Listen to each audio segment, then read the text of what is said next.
RSS ವಿರುದ್ಧ ಸರ್ಕಾರದ ಆದೇಶಕ್ಕೆ ಹೈಕೋರ್ಟ್ ಮಧ್ಯಂತರ ತಡೆಯನ್ನ ನೀಡಿದೆ. ಆರ್ಎಸ್ಎಸ್ ವಿರುದ್ಧ ಸರ್ಕಾರ ನೀಡಿದಂತ ಆದೇಶಕ್ಕೆ ಈಗ ಹೈಕೋರ್ಟ್ ಮಧ್ಯಂತರ ತಡೆಯನ್ನ ಕೊಟ್ಟಿದೆ. ಇದರ ವಿರುದ್ಧ ಅಪೀಲ್ ಹೋಗೋದಕ್ಕೆ ಹೇಳಿದ್ದೇನೆ ಅಂತ ಸಿಎಂ ಸ್ಪಷ್ಟಪಡಿಸಿದ್ದಾರೆ. ಮಧ್ಯಂತರ ತಡೆ ಪ್ರಶ್ನಿಸಿ ಮೇಲ್ಮನವಿ ಸಲ್ಲಿಸೋಕೆ ಸರ್ಕಾರ ಈಗ ಪ್ಲಾನ್ ಮಾಡಿಕೊಂಡಿದೆ. ಇದನ್ನ ಖುದ್ದು ಸಿಎಂ ಸಿದ್ದರಾಮಯ್ಯನವರೇ ತಿಳಿಸಿದ್ದಾರೆ.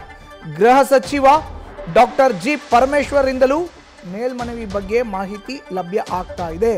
ಮಧ್ಯಂತರ ತಡೆ ಪ್ರಶ್ನಿಸಿ ಮೇಲ್ಮನವಿ ಸಲ್ಲಿಸೋಕೆ ಸರ್ಕಾರ ಸಿದ್ಧತೆಯನ್ನ ಮಾಡಿಕೊಂಡಿದೆ. ಇದನ್ನ ಸಿಎಂ ಹೇಳಿದ್ದಾರೆ.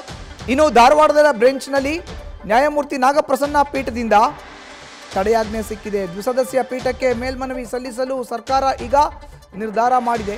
ಸಿಎಂ ಕೂಡ ಇದನ್ನೇ ಹೇಳಿದ್ದಾರೆ. ನಾವು ಅಪೀಲ್ ಹೋಗ್ತೇವೆ ಅಂತ ಗೃಹ ಸಚಿವ ಡಾಕ್ಟರ್ ಜಿ ಪರಮೇಶ್ವರ್ ತಿಳಿಸಿದ್ದಾರೆ.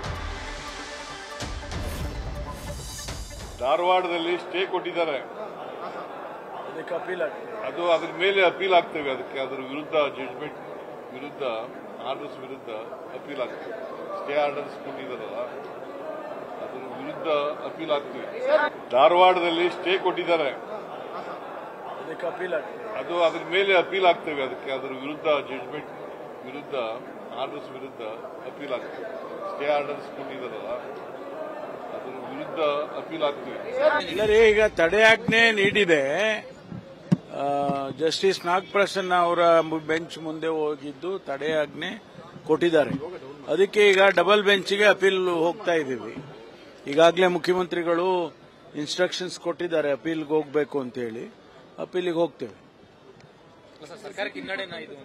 ಹಿನ್ನಡೆ ಅಂತಲ್ಲ, ಅದು ಜಡ್ಜ್ಮೆಂಟ್ ಆಗಿದೆ. ನಾವು ಅದಕ್ಕೆ ಅಪೀಲ್ ಹೋಗ್ತೀವಲ್ಲ. ಈಗ ನೋಡಿ, ಆರ್ಎಸ್ಎಸ್ ವಿರುದ್ಧ ಸರ್ಕಾರ ಏನು ಆದೇಶವನ್ನ ಹೊರಡಿಸಿತ್ತೋ ಅದಕ್ಕೆ ಈಗ ಹಿನ್ನಡೆಯಾಗಿದೆ, ತಡೆಯಾಜ್ಞೆ.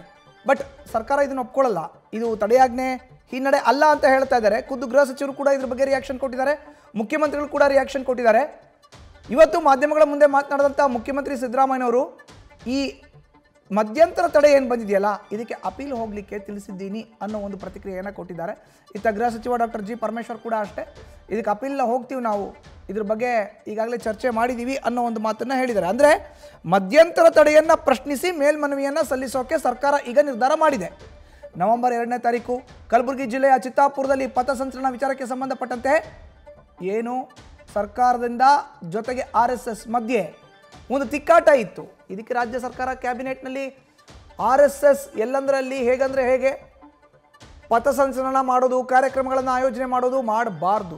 RSS ಹೆಸರನ್ನ ಉಲ್ಲೇಖಿಸದೆ ಒಂದಷ್ಟು ನಿಯಮಾವಳಿಗಳನ್ನು ಅಕ್ಟೋಬರ್ 18ನೇ ತಾರೀಕು ಜಾರಿಗೆ ತಂದಿತ್ತು. ಈ ಅಕ್ಟೋಬರ್ 18ನೇ ತಾರೀಕು ಸರ್ಕಾರ ಜಾರಿಗೆ ತಂದಂಥ ನಿಯಮಾವಳಿಗಳನ್ನು ಪ್ರಶ್ನಿಸಿ ಕೋರ್ಟ್ ಮೆಟ್ಟಿಲೇರಿದ್ರು.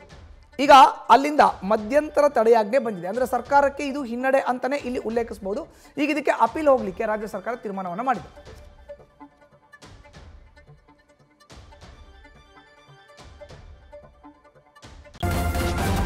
ನ್ಯೂಸ್ ಫಸ್ಟ್, ನಿರ್ಭೀತಿಯಿಂದ ನಿಮ್ಮ ಪರವಾಗಿ.